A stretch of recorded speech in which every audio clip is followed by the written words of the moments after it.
Ancora sangue sulle strade venete, tragica gita di Ferragosto per due motociclisti che hanno perso la vita in altrettanti incidenti lungo la Valsugana e sui monti della Lessinia.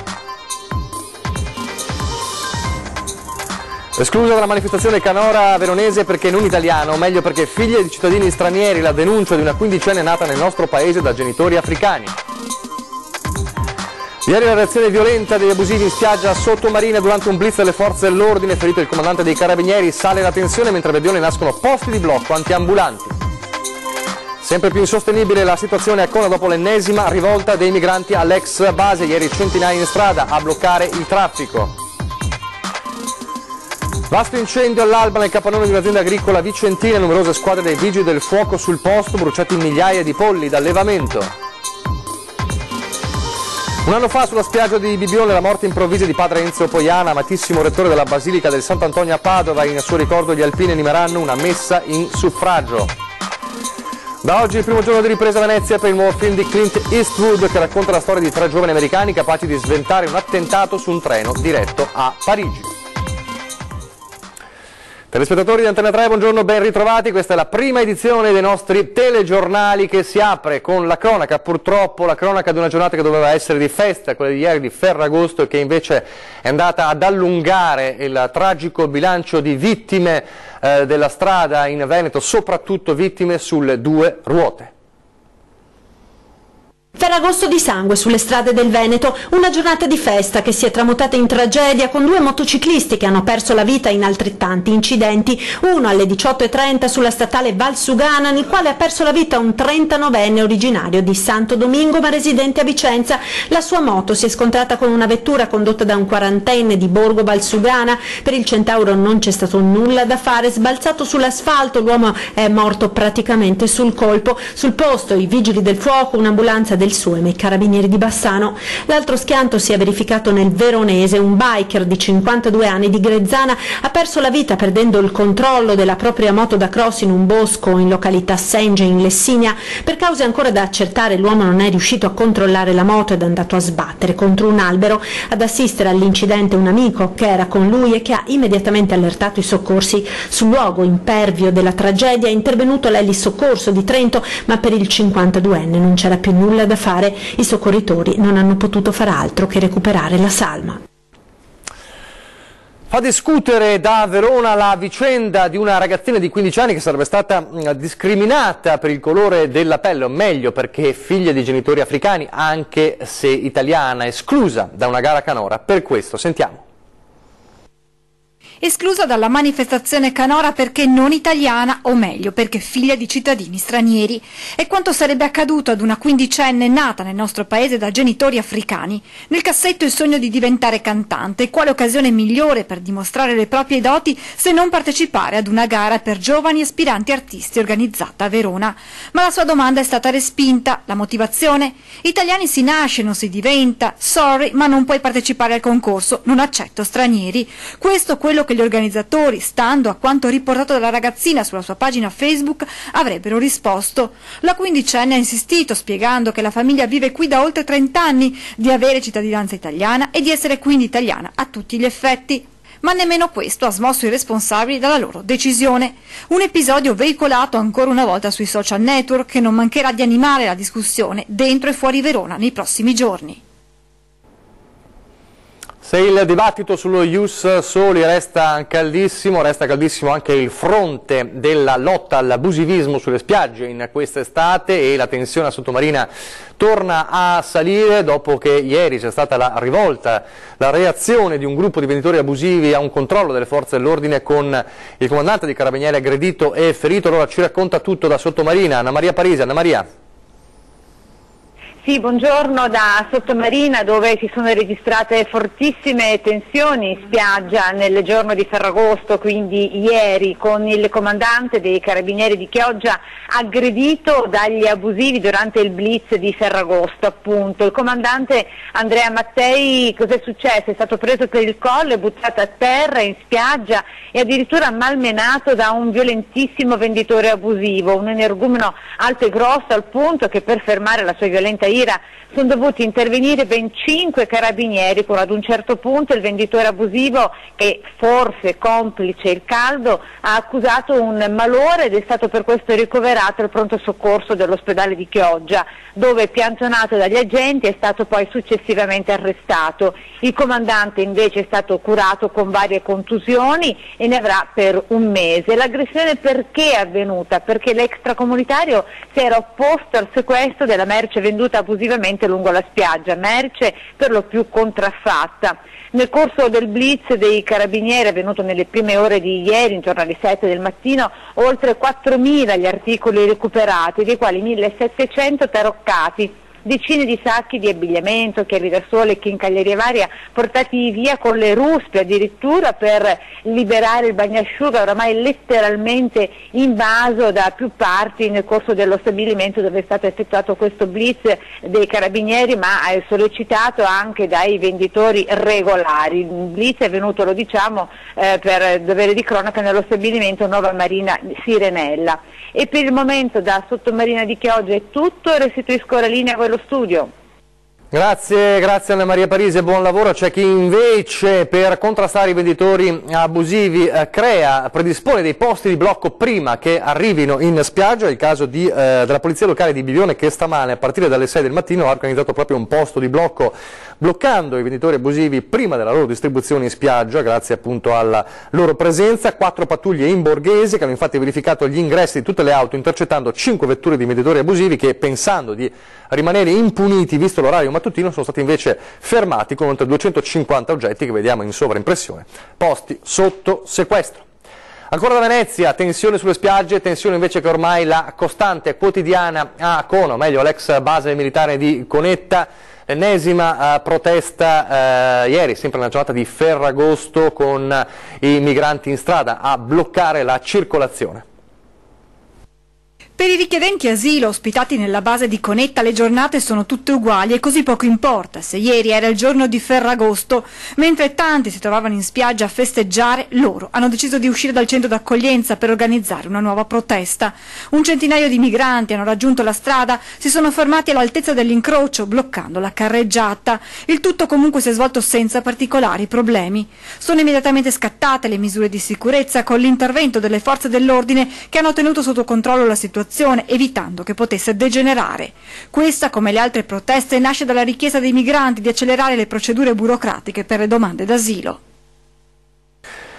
Sono ancora senza esito le ricerche di Carla Fredducci, 58enne di Sesto Fiorentino, in provincia di Firenze, l'escursionista che 2 giorni fa aveva contattato il 118 dicendo di essersi persa nei boschi attorno al rifugio Bosco Nero, di essersi fatta male alle braccia dopo essere caduta.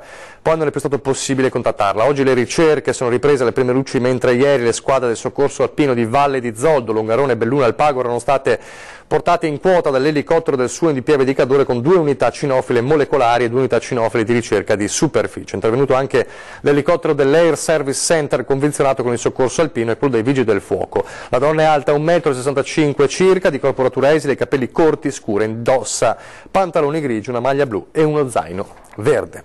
Restiamo in montagna a Cortina, dove stamane si è tenuta una riunione in prefettura per ultimare il piano di emergenza dopo la frana che 10 giorni fa, lo ricorderete, ha devastato la frazione di Alverà causando una vittima. Ci aggiorna al telefono il sindaco di Cortina, Gianpietro Ghedina. Sentiamo le sue parole. Questa mattina abbiamo avuto un tavolo in prefettura dove abbiamo ufficializzato il piano di emergenza che era stato adottato ancora nella giornata di venerdì.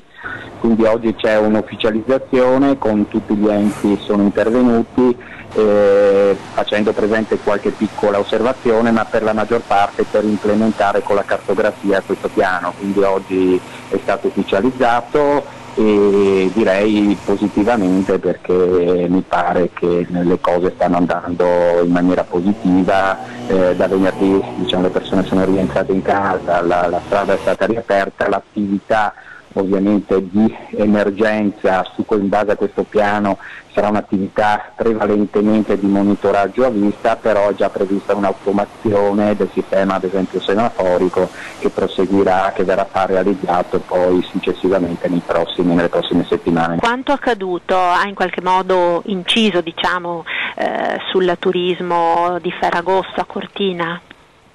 Ma no, sul turismo direi proprio di no, ovviamente rimane in noi, ovviamente nella parte residente ci ha toccato molto nel profondo, e ovviamente anche per quanto riguarda i danni sono rilevanti, perché la stima che poi è stata fatta si parla circa 17 milioni di euro, però per quanto riguarda il turismo Cortina in questo momento è al completo, c'è molta attività e da questo punto di vista la località non ne ha avuto nessun tipo di conseguenza.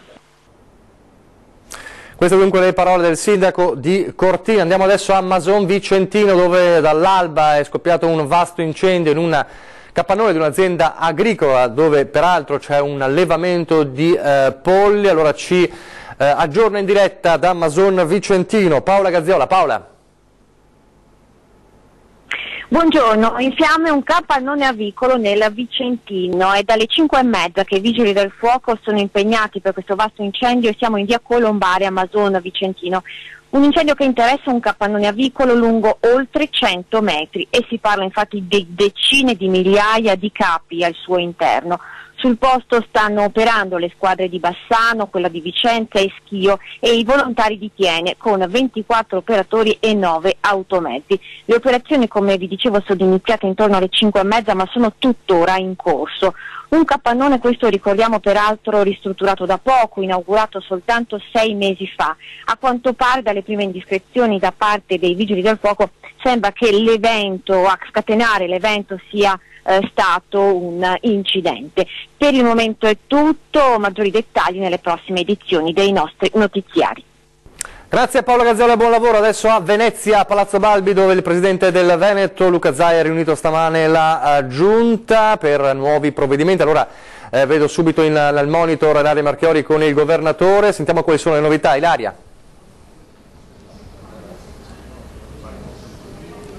Sì, buona giornata, ci troviamo qui a Palazzo Balbi insieme al Presidente della Regione Luca Zaia, che oggi ha approvato un'importantissima delibera, un regalo di Ferragosto a tutti i cittadini veneti, Presidente.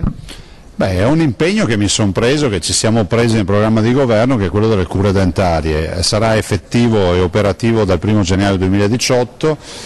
Vogliamo riconoscere le difficoltà di una fascia di popolazione che ha difficoltà sanitaria ad accedere a cure diciamo private per tutta una serie di patologie, penso agli oncologici piuttosto che agli emofiliaci e quant'altro, e dall'altro c'è poi la vulnerabilità sociale, cioè chi non ha reddito che non riesce a curarsi, quindi anche qui interveniamo appunto con un sostegno alle cure ed infine gli over 64, quindi chi ha più di 64 anni ed ha un reddito inferiore ai 36.000 euro lordi avrà un contributo per eventuali protesi dentarie. Ecco, quello che spicca a differenza, no, di quanto è stato fatto finora dalla sanità per quanto riguarda le cure dentarie è proprio la presenza di queste 3 categorie. Assolutamente sì, ma nella fattispecie abbiamo una prima categoria, l'età evolutiva, dai 0 ai 14 anni per tutta quell'attività di prevenzione, no? E non solo. Poi c'è la fascia vulnerabile socialmente, che è quella di chi vive al di sotto di alcune soglie, e qui si identifica come reddito per una persona sotto gli 8.300 e spiccioli, adesso non ricordo la cifra esatta, e quindi queste sono categorie che verranno aiutate. Poi le categorie sanitarie, coloro che hanno difficoltà a curarsi come dicevo prima, ed infine gli over 64. Un'assoluta novità che andremo a testare con anche le difficoltà di un test come questo, però insomma vogliamo andare avanti perché è una promessa che abbiamo fatto ai veneti. Ecco, perché ha voluto prendere proprio questa decisione in fatto di cure dentarie? A Ferragosto.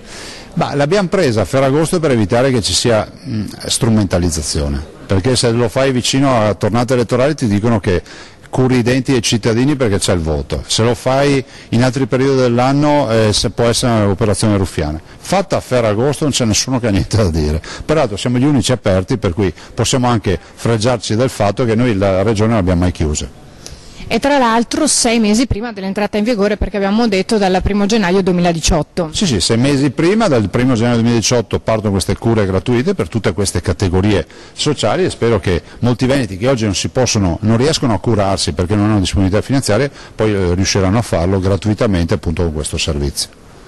Grazie al Presidente Zaia, qui da Venezia è tutto, restituisco la linea allo studio. Grazie Ilaria Marchiori. Adesso parlando di sanità andiamo a Vicenza, abbiamo parlato della giornata tragica di Ferragosto sulle strade, ma è stata una giornata di super lavoro anche per il suo e soprattutto a Vicenza, tantissimi interventi. Allora ci aggiorna su questo Vanessa Banzato. Vanessa. Sì, buongiorno dalla redazione di Vicenza, quasi 700 gli accessi in soli 3 giorni, tra domenica e ieri al pronto soccorso del San Bortolo. Per l'esattezza sono stati 204 lunedì, 218 domenica, 248 ieri, 15 agosto, e per assurdo le alte temperature hanno centrato gran poco, per lo più sono stati incidenti domestici tra chi si è dedicato alla casa approfittando magari del ponte del Ferragosto, tra cadute e ferite che però fortunatamente non sono state serie, ma anche tante vertigini, sincopi che hanno costretto l'accesso al pronto soccorso per accertamenti, disidratazione per le persone più anziane e poi i mali tipici e fastidiosi della stagione, una su tutte la gastroenterite che ha interessato decine di vicentini.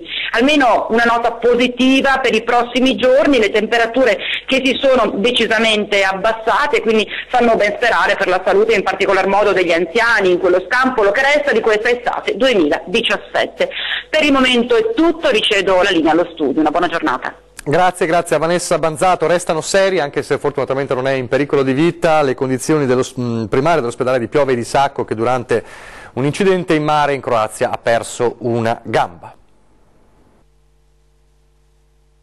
È finito in acqua mentre il motore della barca era ancora acceso. Grave incidente in mare mentre era in vacanza in Croazia per Tito Sala, veneziano primario di otorinolaringoiatria dell'ospedale di Piove di Sacco, nella bassa padovana. Il medico è rimasto ferito gravemente ad una gamba. Le eliche del catamarano su cui stava viaggiando al largo di Spalato insieme alla moglie hanno tranciato l'arto del medico.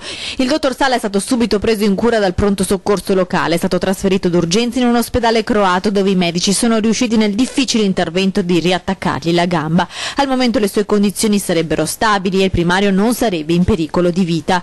La moglie ha dato notizia dell'incidente avvenuto domenica mattina attraverso Facebook, ha descritto i momenti drammatici, la lucidità del marito che ha dato subito indicazioni di stringere il più possibile la gamba. Il dottor Sala, molto noto nell'ambiente medico, è stato professore all'Università di Padova in semeiotica foniatrica dal 1984 al 1993. Oltre 30.000 gli interventi eseguiti nella sua carriera. È stato tra i primi in Italia a impiantare l'orecchio bionico in 2 pazienti.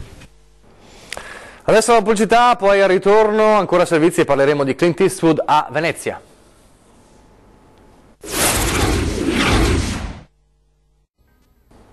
Rieccoci in studio, prima edizione dei nostri telegiornali a Venezia, adesso dove il comune dichiara guerra ai furbetti dell'Ater, controlli a tappeto in questi giorni per chi affitta in nero ai turisti. Il messaggio che deve passare è che veniamo a prendervi. Stop al fenomeno dei titolari di case Ater che subaffittano a turisti guadagnando cifre importanti pur continuando a dichiararsi bisognosi e usufruire di un alloggio pubblico.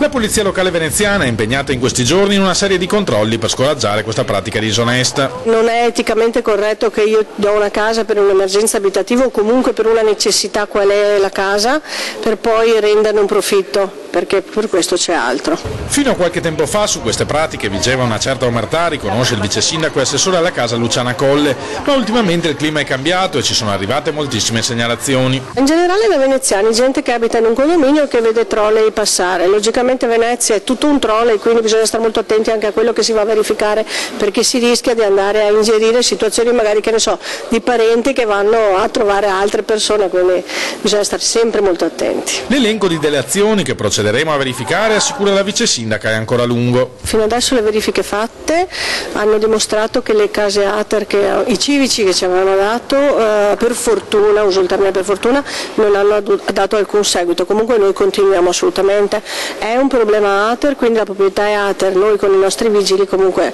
aiutiamo anche in questo caso qui. Un anno fa sulla spiaggia di Bibbione, dove era in vacanza, la morte improvvisa di padre Enzo Poiana, amatissimo rettore della Basilica di Sant'Antonio a Padova. In suo ricordo saranno gli alpini ad animare a organizzare una messa in suffragio. Le telefonate fioccano già da settimane ai centralini del Santo, tanti fedeli che chiedono quando sarà celebrata la messa in suffragio a un anno dalla morte di padre Enzo Poiana, rettore per oltre 10 anni della Basilica, il frate con la penna nera, alpino nel cuore e nello spirito. Saranno in tanti alle 18 riunirsi alla comunità dei frati per ricordarlo e pregare con i compagni, anche gli alpini di Padova. Era il 16 agosto di un anno fa quando, poco dopo mezzogiorno, padre Enzo è stato colpito da un infarto fatale mentre si trovava in spiaggia a Bibbione per trascorrere qualche giorno di riposo nella casa dei padri conventuali. Si sentì male mentre era in acqua padre Enzo, riuscì a trascinarsi a riva dove venne disperatamente soccorso dai confratelli prima e dai sanitari accorsi subito. Niente da fare, il suo grande cuore aveva smesso di battere. La notizia della sua improvvisa scomparsa si era diffusa nel giro di un batter d'ali. I primi a piangere i suoi confratelli della Basilica, raggiunti tra i primissimi, l'anziana mamma residente nel Goriziano, i fratelli. Straordinario l'amore per frate Antonio che padre Enzo aveva coltivato nei suoi 11 anni di servizio in Basilica, straordinaria la sua capacità di comunicare empatia ai fedeli che ancora lo ricordano con affetto. Aveva viaggiato con il suo Antonio in tutto il mondo, tanti oggi lo immaginano con il santo in paradiso a proteggere la sua città d'adozione e le persone incontrate in vita. Torniamo a Venezia adesso, Venezia che torna ad essere finalmente un set cinematografico vero, non il set di un film, diciamo, come abbiamo parlato in queste settimane, dell'estate cafona, ma un film vero e proprio, il film nuovo di Clint Eastwood, le riprese che sono iniziate questa mattina in Canal Grande e dureranno per altri 3 giorni. È una Clint Eastwood mania in questi giorni a Venezia. Il film si chiama The 1517 to Paris ed è un film che racconta la vicenda vera di 3 giovani americani che durante un viaggio attorno all'Europa, e quindi che fecero tappa anche a Venezia, riuscirono a sventare un attentato terroristico proprio sul treno diretto a Parigi. Come dicevamo, in questi giorni le riprese a partire da stamane, dalla stazione, la zona della stazione letteralmente blindata per le riprese che continueranno nei prossimi giorni per tutta la settimana. Siamo davvero in chiusura adesso del nostro notiziario. Io vi ricordo intanto i riferimenti, i contatti per Lo dico ad Antenna. Sapete che se avete un disagio, un problema da risolvere, potete chiamare la nostra redazione, Lo dico ad Antenna, con una mail a redazione@antenna3.it, oppure lasciando un vostro messaggio in segreteria al 0422 023 0898, oppure un sms o un whatsapp al 351 175 5340 per testimoniare anche visivamente con delle foto il vostro problema. Noi come sempre cercheremo di venire da voi, di testimoniare il vostro disagio e poi anche cercare di risolverlo, come abbiamo anche spesso fatto. L'appuntamento poi vi ricordo per stasera con 20 e 10, quindi il consueto approfondimento della giornata e della settimana. E davvero tutto adesso, vi lascio allora le previsioni del tempo. Grazie per averci seguito e arrivederci.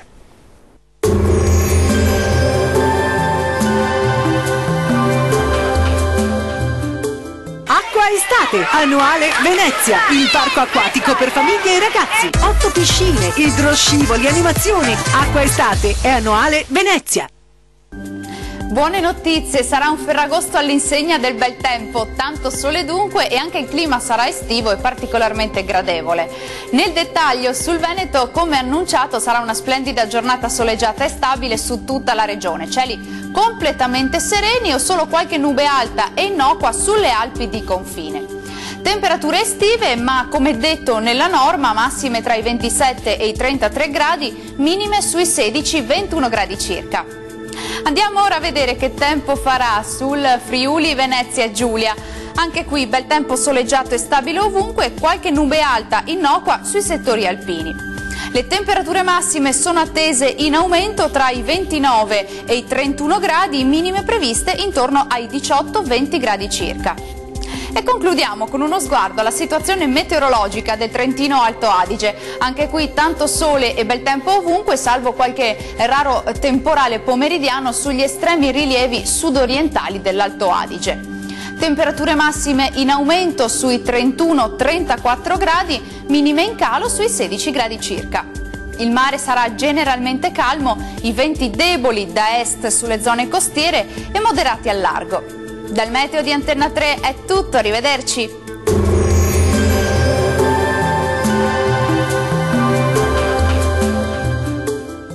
Acqua Estate, annuale Venezia, il parco acquatico per famiglie e ragazzi. 8 piscine, idroscivoli, animazioni. Acqua Estate è annuale Venezia.